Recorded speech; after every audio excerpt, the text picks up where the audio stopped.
My name is Roxy Madison. I'm 30 years old, and my entire life revolves around Cervantos, the restaurant I've managed for several years now. While many people think my job is prestigious, as the restaurant is always full and the bills are hefty, the reality is that every workday is a struggle against exhaustion. Endless phone calls, cranky customers, and long shifts from which I don't get home until 10 at night, often with legs feeling like lead. That evening, when I finally had the rare chance to go to the suburbs to visit my parents, the very house where I grew up and where the walls still remember my childhood dreams and first tears, I felt a strange excitement in my chest, as many months had passed since we had last gathered as a family. Our house was the same, a 3-bedroom apartment with large windows that shimmered so beautifully with the streetlights. As I got out of the car and walked up to the door, I noticed a familiar sight through the glass. My older brother Marcus, always confident in himself and his choices, was sitting with his wife Jenny, who was beaming with happiness, while their children, Emma and Luke, were running around, noisy and animated like little whirlwinds. My younger sister Chloe was sitting on the sofa, comfortably cuddled up with her phone and laughter, and next to her was her new boyfriend Derek. To be honest, their quiet closeness gave off a certain air of solitude that made me feel a little more acutely alone than usual. The air was already filled with the scent of my mother's dinner, stewed meat, tender mashed potatoes with milk and butter, and the simple green beans I'd always loved as a child when my mother would cook them with a little bit of bacon for flavor. We gathered at the same table where I learned to eat with a knife and fork, and where I once did my homework to my dad's grumbling, and the usual arrangement hadn't changed. Marcus and his family on one side, Chloe and Derek across from me, and I, as always, next to Mom, as if 20 years hadn't passed. "So, Marcus, how's the new promotion going?" My father spoke first, his voice so confident and composed, as if he'd been waiting for this question all evening. Marcus, of course, turned into all his self-importance and launched into a detailed account of how he was now a senior account manager at his insurance company, how his responsibilities had increased, and how he saw this as a step toward even greater success. Jenny took the opportunity to say how proud she was of him and that they were finally able to consider a bigger house, where each child would have their own room.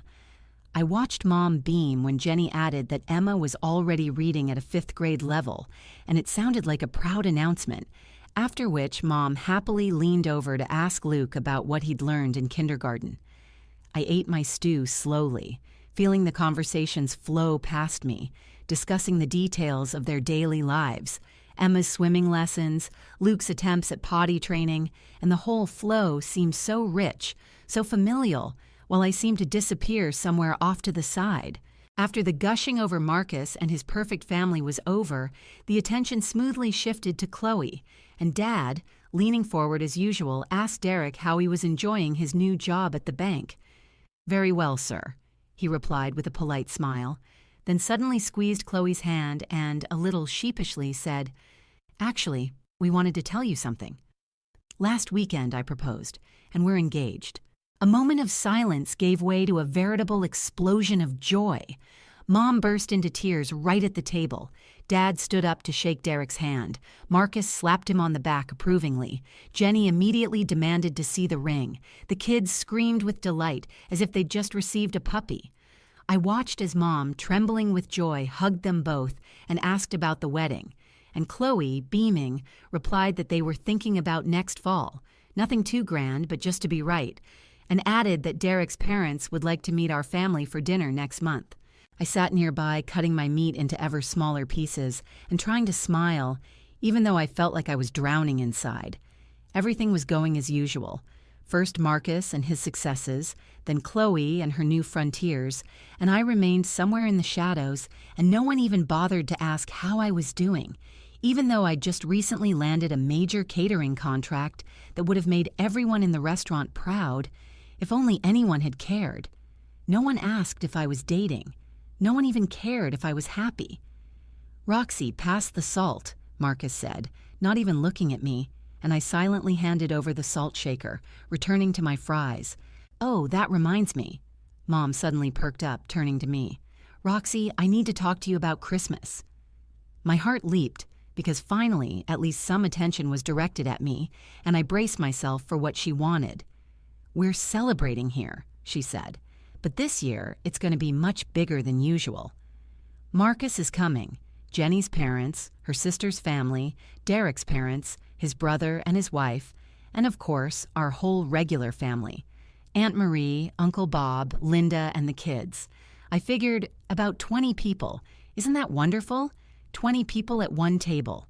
"Mom, that's a lot of food to cook," I said cautiously. "Are you sure you can handle it?" She smiled in that tone that I immediately recognized as a request, couched in solicitous words. That's what I wanted to talk about. I can't cook for 20 people on my own. So I thought, since you work at this expensive restaurant, maybe you could order all the food from Cervantes, delivered right on Christmas Eve. Professional food, no hassle for me, and you'll probably get a discount. Everyone turned to me, and I felt their gazes literally burning into the air. I sat with a fork in my hand, thinking about how a full Christmas dinner for 20 at Cervantes would cost a fortune. This wasn't just any place, it was a luxury restaurant, and with Christmas premium prices, which would be a huge burden to bear. "Mom, that would be really expensive," I said, feeling a knot in my stomach because I knew this conversation wouldn't go the way I wanted. "How expensive?"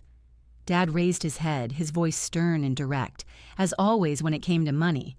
I took a deep breath and said almost automatically, "A full Christmas dinner, all sides, appetizers, dessert, for 20 people, plus holiday prices, about $3,200. A silence fell over the table, as if everyone was trying to digest what they'd just heard. I added hastily, "Look, I could contribute, well, maybe 1,000, but everyone else would have to pay the rest." "What?" Mom said sharply, her eyes flashing. "Roxy, you make a good living, you run a restaurant, can't you get a discount?" I sighed heavily and shook my head. "That won't work, Mom. I'm the manager, not the owner. Even if I could negotiate, that's still a huge order for Christmas Eve itself. But you could probably figure something out," Jenny interjected, smiling sweetly, as if her words were nothing more than good advice. "A family discount." Everyone's eyes turned to me again, and there was something almost reproachful in them, as if I were a little girl who refused to share a toy. "I could ask, but I doubt it would work," I finally said. $1,000 is about what I can realistically afford. Everyone else will have to chip in." My mother's gaze was so cold that I found it hard to breathe. "Roxy Marie Madison," she said, each word a death sentence. "I can't believe you just said that. You should be ashamed. You make more money than anyone at this table. You work in a restaurant, and now you're haggling with your family over Christmas dinner." "I'm not haggling with you, Mom," I said almost pleadingly, feeling my cheeks heat up. "I'm just telling you how much it costs and offering to pay a third." "A third?" Chloe whispered, leaning toward Derek as if I'd insulted her personally. "God, she's so greedy." Derek chuckled softly, and I felt my chest tighten with resentment. "Sorry," I managed to choke out, but Chloe snapped back. "Nothing." "What did you say?" I asked, barely keeping my voice from shaking. She looked straight at me and shrugged. "I just think you have it easier than anyone. You don't have to support a family like Marcus. You don't have wedding expenses like we do. You live alone in your little apartment. What do you even spend money on?" "Are you serious?" I felt my voice breaking, but I continued because I couldn't keep silent any longer. "Roxy," my father interjected, his voice so stern that I instantly fell silent. "Your mom is trying to give everyone a good Christmas. The least you could do is help her." "I offered to help," I replied, and at that moment I felt like I was standing alone against everyone. I offered $1,000. "That's not help," Mom said, her voice tinged with steel. "It's making your family nervous while you sit on your pile of money." I turned to Marcus as if seeking support. "What do you think?" But he only shifted in his chair and quietly said, "It's awkward. I mean, it'll be a bit crowded, but if everyone stays silent again." "You know what?" Mom's voice suddenly became quiet and deathly calm, which made me feel even worse. "Forget it. Roxy, you'll pay for everything yourself. This discussion is over. You earn a ton of money, you'll eat this food too, and this is your part of the family Christmas. I looked at her, not believing what I was hearing. Dad nodded in agreement. Marcus and Chloe looked away as if embarrassed, but no one took my side. "Okay," I whispered, feeling my voice tremble. "I'll order takeout." "Okay," Mom said briefly, her eyes no longer searching mine. "Delivery at 5 o'clock on Christmas Eve." I nodded, but the piece of meat on the plate felt like a stone, and I couldn't swallow it. My appetite vanished. The conversation drifted to Emma's school play, Luke's toys, Chloe's wedding planning, and everyone around me laughed, discussing details, while I silently ate the leftovers, feeling like a stranger at this table where I once belonged at home. Later, while helping Mom clear the dishes, I carefully hid my eyes so no one would see my tears, then got into the car and drove home, gripping the steering wheel tightly, as if it could hold back the storm inside me. $3,200, I thought, counting in my head, as if that would make it any easier. But it was Christmas, and this was my family, and it seemed no one but me could pay for it. The next morning, I placed an order at Cervanto's: beef tenderloin, honey-glazed ham, all the possible sides, appetizers, 3 desserts, everything to set the perfect holiday table that Mom would be proud of. I put down a deposit of $1,500 and scheduled delivery for December 24th at 5 p.m. My boss, Tony, looked at the order and, whistling, said, "A big family Christmas." "Something like that," I replied, forcing a smile. "Your family will eat like kings," he added, and I nodded, feeling my heart grow heavier. There were 3.5 weeks left until Christmas, and during that time I had to not just live, but also manage the restaurant, where December always turned into a crazy whirlwind of company parties, family gatherings, and romantic dates that filled every table until late at night. I threw myself into my work, as if hoping the hum of the kitchen, the clinking of glasses, and the endless orders would drown out the heavy feeling inside, and I tried not to think about the $3,200 I'd promised to spend on Christmas dinner, even though the very thought of that amount weighed on me every morning and every evening. I was used to it, though.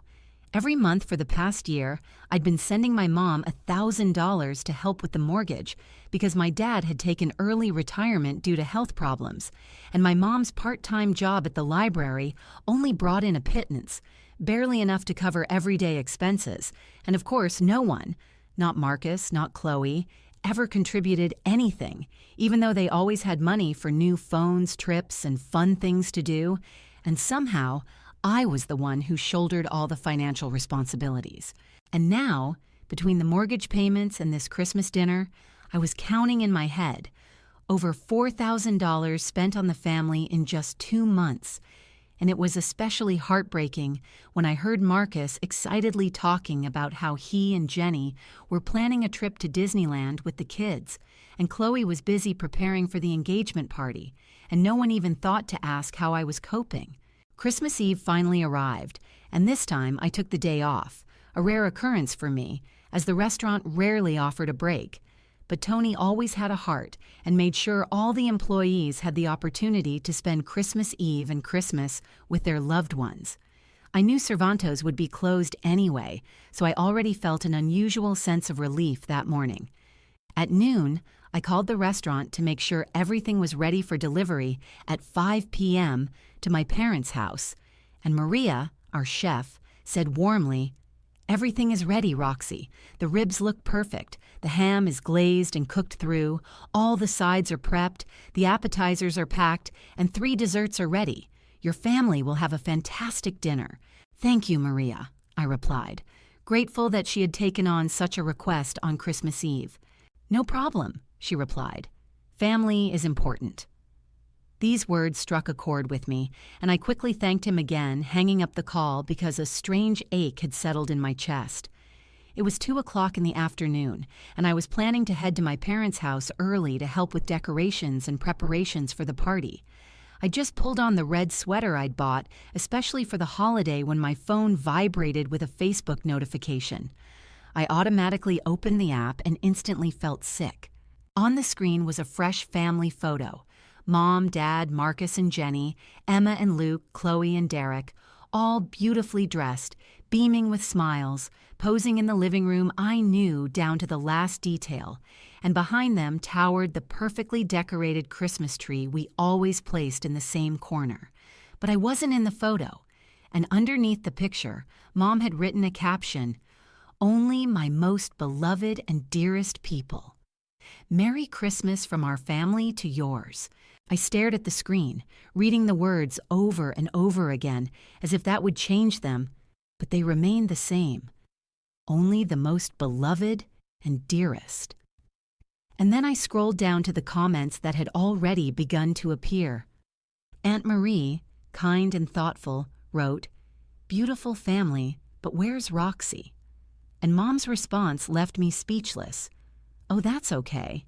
No one will notice her absence anyway." I sank heavily onto the sofa, still wearing my coat, and the phone almost fell out of my hands. They'd taken a family Christmas photo without me, and that wasn't enough. Mom had deliberately written the caption as if I genuinely didn't exist, and when she was asked directly about my absence, she simply dismissed it as unimportant.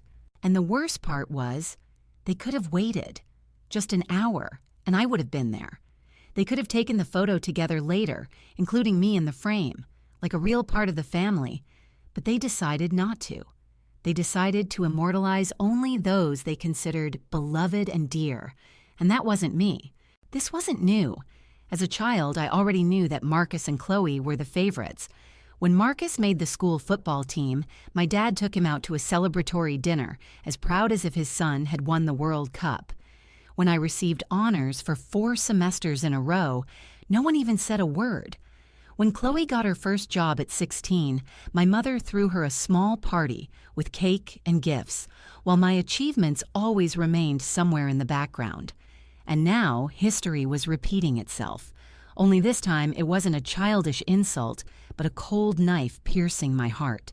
When I was promoted to assistant manager at 25, I remember the joy swelled in my chest, but I celebrated alone, without congratulations from my parents, without a celebratory dinner, without the words of pride I so desperately wanted to hear. So I simply ordered a pizza, poured a glass of cheap wine, and sat by the window, imagining that someone would finally say, "We're proud of you, Roxy." And then I remembered the celebration they threw when Marcus graduated from high school, a huge backyard party, music, balloons, neighbors, relatives, his friends, all gathered to congratulate him. And I watched, as if silently learning to accept my place on the bench. When my friends and I, just 5 of us, went to Applebee's for dinner because that's how many of us were there, and I wanted to somehow celebrate my promotion, my dad kept complaining about the prices, loud enough for us all to hear, and I tried to laugh, even though I felt my joy dwindle with every word he said. When Chloe graduated from college, her parents rented out an entire hall, invited the whole family, booked live music, and the entire evening was a sea of smiles, flowers, and toasts. When I got my business degree, there was a card in my mailbox with a dry congratulations note, and that was it. Even holidays were always built around Marcus and Chloe. I remember Christmas mornings when we were kids, and the pile of presents under the tree would always sit at their feet, while my little pile would look like someone's forgotten corner. "Roxy doesn't need so much," Mom would say, adjusting the tinsel on the tree branch. "Roxy is more practical. She appreciates useful gifts." And useful gifts came in the form of socks, notebooks, and school supplies, while my siblings opened boxes of games, toys, and new gadgets. I was used to being in the shadows, helping in the kitchen, clearing away wrappers, refilling drinks, but not truly being part of the fun. But when I saw that photo on Facebook with that caption, when I read Mom's dismissive comment about my absence, it all sounded different today. Not like the old, familiar resentment I'd learned to swallow, but like a resounding blow to my heart. Maybe because I was planning to spend $3,200 on their Christmas dinner. Maybe because I'd been dragging them down financially for a whole year, while Marcus and Chloe hadn't contributed a cent, and now, on Christmas Eve, I found myself the odd one out again. I took off my coat, sat down on the couch in my red Christmas sweater, and looked at my phone again. I didn't want to go anywhere. I didn't want to see any of them. I read the caption under the photo over and over again. Only the most beloved and dearest people. And it seemed like every word pushed me further away. I dialed Cervantos. Cervantos, this is Maria. Maria, it's Roxy, I breathed out, feeling my voice shake. I need to cancel the order for today. What, Roxy? Maria sounded genuinely confused. Everything's almost ready. The spare ribs are perfect, the glazed ham, all the sides are ready. We were just about to pack everything for delivery. I know. I closed my eyes, pressing the phone to my ear. And I'm sorry. I'm willing to pay for everything. But please don't take the food to my parents' place. But Roxy, please, Maria, just don't take it there, I interrupted, hanging up before she could ask any more questions. 15 minutes later, the phone rang again. It was Tony. Roxy, what the hell happened? He asked sharply, but his voice was more concerned than angry. Maria said you canceled the order. Everything's ready. And suddenly I found myself telling him everything, about the family dinner, about how they always expected me to pay, about that photo, about Mom's words. I talked, and he remained silent. Didn't interrupt, just listened. Then he said quietly, "Oh God, Roxy, I'm so sorry." He paused for a moment, and I could hear his breathing. "Listen, you don't have to pay anything. I'm refunding your entire deposit." "Tony, you don't have to do this," I whispered, feeling tears welling up in my eyes. "Actually," he said, "everything worked out perfectly." Half an hour ago, one of our regulars called in a panic. They had a family emergency and needed a full Christmas dinner today. I didn't know what to say because we were completely booked, but now I can give them your order, and they'll pay for it themselves. When I hung up the phone, I felt an unexpected lightness, as if a heavy weight had been lifted from my shoulders. I knew for sure I wouldn't go to my parents' house. I wouldn't smile and pretend everything was fine while they enjoyed a dinner I'd paid for but hadn't been invited to. I opened my phone and sent Christmas messages to friends and colleagues, everyone except my family. Then I turned it off, and for the first time in weeks, I felt like I could breathe freely. I was planning to spend Christmas Eve alone, and unexpectedly, that suited me just fine. There were frozen dinners in the freezer that could be quickly heated up, and a bottle of wine I'd been saving for a special occasion. It would be quiet and peaceful here in my apartment, and for the first time, I felt like that was exactly what I needed. Around 6 o'clock, the doorbell rang, and I reluctantly rose from the couch, sensing that I wasn't expecting anyone, and that any unexpected arrival that evening could upset the fragile balance I'd just achieved. I looked through the peephole and saw a man with a red jacket and large paper bags, and my heart began to beat faster, because I already knew it wasn't a mistake. "It's from your boss, Tony," the delivery driver said, handing me the bags, which smelled of warmth and spice. He asked me to say, "Merry Christmas." I carried the bags into the kitchen, opened them, and nearly burst into tears, because inside was a real Christmas dinner, just for me. Sliced beef sirloin glistening with juices, golden brown roasted vegetables, mashed potatoes so fluffy you wanted to spoon them straight from the container, and even a neat slice of chocolate cake generously covered in frosting. Tony had sent me Christmas dinner. My boss had shown me more thought and attention than my own family had in years. I heated up the food, set the table, put out a glass of wine, and turned on the old Christmas movies I'd always known by heart. And sitting alone, I suddenly felt like this was the best holiday I'd had in a long time. I ate, savoring every bite, and for the first time all month, I didn't have to worry about money, bills, what Mom would say, or paying for everyone again. And yet, somewhere inside me, a curious thought awoke. What was going on at my parents' house? By now, guests would surely have begun arriving. Cars were pulling into their yard, children were running around the Christmas tree, and adults were waiting for dinner.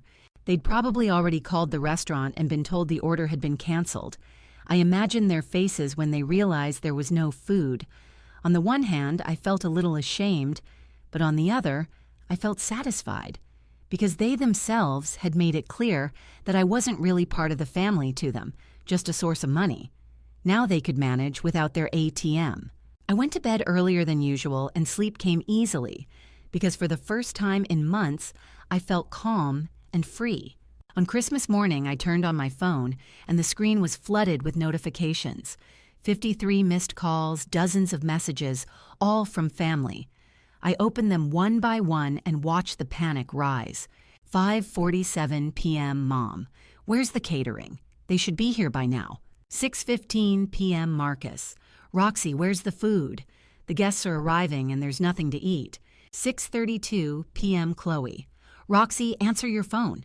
What about dinner? 6:45 p.m. Dad. Roxy, we need to know what happened with the restaurant. Call us back immediately. 7:23 p.m. Mom. I called Cervantos and they said you canceled. What the hell is wrong with you? 7:41 p.m. Marcus. Roxy, you've completely ruined Christmas. Jenny's parents are horrified. The kids are asking why there's no dinner. 8:15 p.m. Chloe. You're crazy. Totally crazy. Do you know what you've done? Derek's parents think we're poor white trash who can't afford Christmas dinner. 8:52 p.m. Mom, we had to send everyone to McDonald's. On Christmas Eve, Derek's parents left early. Sister Jenny asked what kind of family we were. You humiliated us. 9:34 p.m. Dad, Roxy, I don't know what's come over you, but this is unacceptable. You've ruined everyone's Christmas. The messages grew angrier, more desperate as the night wore on, and I suddenly found myself smiling as I read some of them. McDonald's on Christmas Eve. I could clearly picture Mom's face as she had to explain to 20 dressed-up guests that there would be a Big Mac for dinner. At 10 a.m., the phone rang. It said, Mom. This time, I answered. Roxy! Mom's voice was so loud and angry that I pulled the phone away from my ear. What the hell have you done? You completely ruined Christmas. 20 people came expecting a wonderful dinner, and instead we had to send them to McDonald's. Do you have any idea how humiliating that was? I remained silent while she screamed, and I could hear her voice breaking with anger. Derek's parents left an hour later. They think we're crazy. Jenny's family looked at us like we were laughing stock. The kids cried because they didn't understand why Christmas dinner meant hamburgers. You ruined everything, Roxy. You destroyed everything. I held the phone closer and after a pause, said evenly and calmly, Are you finished? And for the first time in my life, I felt like my voice was louder than her screaming. No, I'm not finished, I answered firmly, my voice shaking not from fear, but from the fact that everything I'd been holding inside for so long had finally burst forth. I want to know why you did it. Why did you deliberately ruin our Christmas? Mom was almost sobbing and suddenly added, breaking down, I saw your Facebook post. There was a pause in the room, and I pressed the phone to my ear and frowned. What Facebook post? I asked, genuinely confused. A family photo. Her voice broke into a whisper. The one where you wrote, Only for my dearest and most beloved people. The one where Aunt Marie asked where I was, and you said no one would even notice I was gone. The silence thickened between us, and I hesitated to answer, even though my heart was pounding faster and faster. Roxy, Mom tried to soften her voice. What are you doing? I interrupted, a fury I'd never known welling up in my chest. You forgot I'm supposed to be there. You forgot I'm paying for the whole dinner. You forgot I exist unless you need the money. You've got it all wrong, she said quickly, her voice desperate. I haven't got it all wrong. My voice was low and hollow like a bell. You've made it clear how you feel about me. So I decided that if I'm not loved and valued enough to be in a family photo, then I'm not loved and valued enough to pay for your dinner. That's not what I meant, she sobbed, but I didn't let her finish. Yes, that's exactly it, I said harshly, and my chest suddenly felt lighter. And you know what else? I've had enough. I'm done being your ATM. I'm done paying for everything while you ignore me. I'm done pretending we're a real family when you, Mom, clearly don't see me as part of it. Roxy, you're talking nonsense, she growled, trying to regain control of the conversation. Nonsense? I laughed bitterly. I've been sending you $1,000 every month for a year to help with the mortgage. Marcus doesn't pay. Chloe doesn't pay. Just me. Well, that's over with. You won't see a penny from me starting in January." "You can't be serious," her voice wavered. "Absolutely serious," I said coldly. "You have 2 beloved children who can now help you with the mortgage." "Roxy, wait!" Mom spoke quickly, but I'd already hit the end button and without a second thought, blocked all their numbers. For the next 2 hours, I rushed around the apartment, washing laundry, putting things away, wiping shelves, as if every rag and every movement helped me cleanse myself of decades of resentment and expectations. When the doorbell rang around noon, I froze and went to the peephole. Everyone was standing on the landing. Mom, Dad, Marcus and Jenny, Chloe and Derek. Their faces were tired, flushed, some angry, some depressed, but all of them were determined. I opened the door. "We need to talk," Mom said, pushing past me first, as if it were her apartment and not mine. The others followed, and soon my entire living room was filled with people who felt out of place in my own home. Mom stood across from me, her eyes red and puffy from crying. "Roxy, I don't understand why you did this. Why did you ruin Christmas, and now you're threatening to stop supporting us financially?" "I wasn't threatening you," I replied quietly, but with such steel in my voice that silence fell over the room. "I was just telling the truth." "But why?" Chloe interjected, her voice shaking, and she looked at me as if I'd lost my mind. "What's wrong with you? What's wrong with me?" I laughed, but my laugh was bitter and harsh. "You're calling me greedy just because I didn't want to pay $3,200 by myself. You're excluding me from the family photo, and Mom openly says no one will notice if I'm not in it. And now you're asking what's wrong with me." Everyone looked at each other, confused and at a loss. "Roxy," Dad said carefully, stepping forward, "if it's about that photo, your mom already deleted it." I looked at him for a long moment. "You think we're talking about just one photo?" "What else could we be talking about?" Marcus asked, surprised. "What else?" I almost screamed. "When was the last time any of you did anything for me? When was the last time you showed any interest in my life? When did you treat me like a family member, not just a bank account?" They froze, some turning away, some nervously twitching a shoulder. "We always include you," Jenny began quietly. "No, you don't," I interrupted sharply. "You only include my money." "It's not the same thing." Mom burst into tears again, covering her face with her hands. "I don't understand why you're doing this to us. Without your help, we'll lose our house. You have 2 other kids." I looked at Marcus and Chloe. "Why should I be the one paying?" "Roxy, be reasonable," Marcus said, his voice patronizing. "You earn more than us, and that makes you responsible for our parents' mortgage." I walked to the door and opened it. My heart was pounding, but my voice was firm. "I want you all to leave immediately."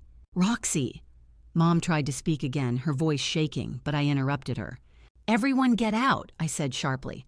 "I'm done with this conversation, and I'm done with all of you." They hesitated, as if hoping I'd change my mind, but finally reluctantly walked out into the hallway. Mom was still crying, looking over her shoulder at me, but I stood my ground. I slammed the door and locked it with a turn of the key, feeling a strange mixture of relief and heaviness rise within me. Then I immediately went to the computer, opened my online banking, and with one click canceled the automatic monthly transfer to Mom's account. And when the system confirmed, I suddenly felt as if an invisible chain had been lifted from me. For the first time in years, I felt free. But freedom isn't always easy. For the next 2 weeks, my phone never stopped ringing. It rang day, night, early in the morning, and the names of people who had rarely bothered to call me before appeared on the screen. Aunt Marie, Uncle Bob, Cousin Linda.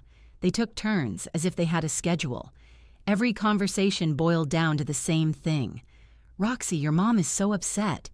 It's destroying the family. Roxy, no matter what happens, you have to forgive them. They're your family. Roxy, your parents raised you better." I listened to these words, and with each passing moment, I felt more and more like no one wanted to hear me. No one asked what my parents had done, why I had decided to take this step. No one tried to understand my side of the story. They just wanted me to give in again, to fix everything again, to repeat the familiar cycle.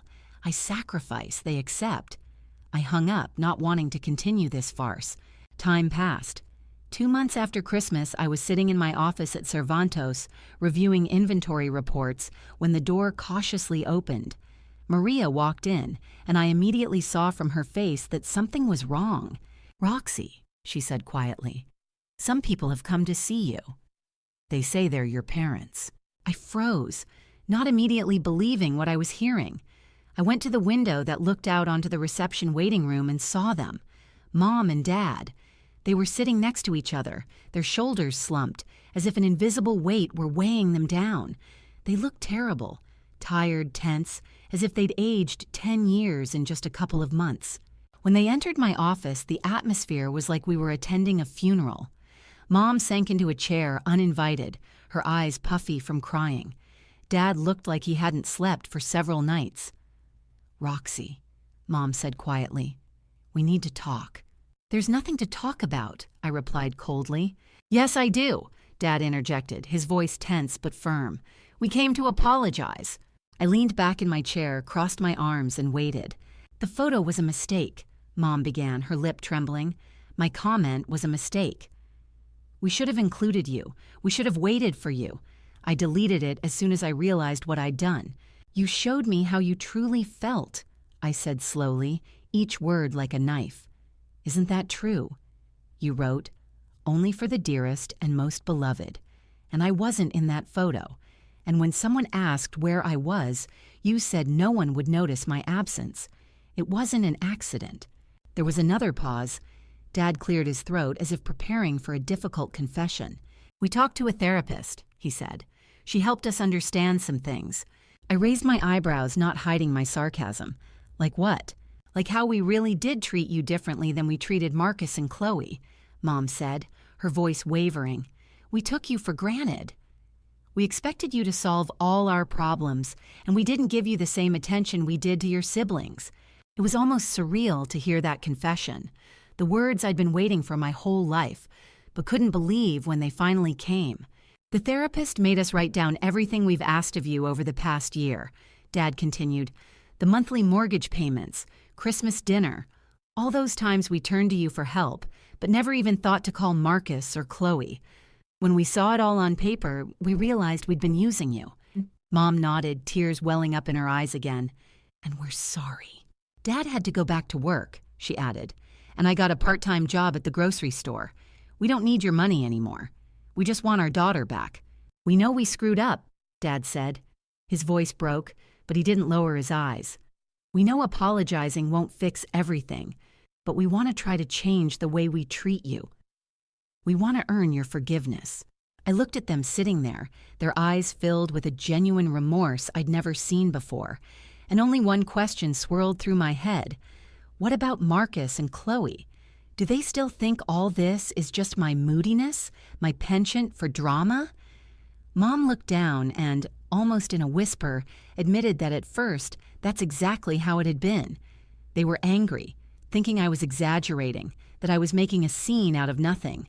But then, when my parents explained everything to them, told them about the counseling and how, for the first time in their lives, they admitted their mistakes, something changed.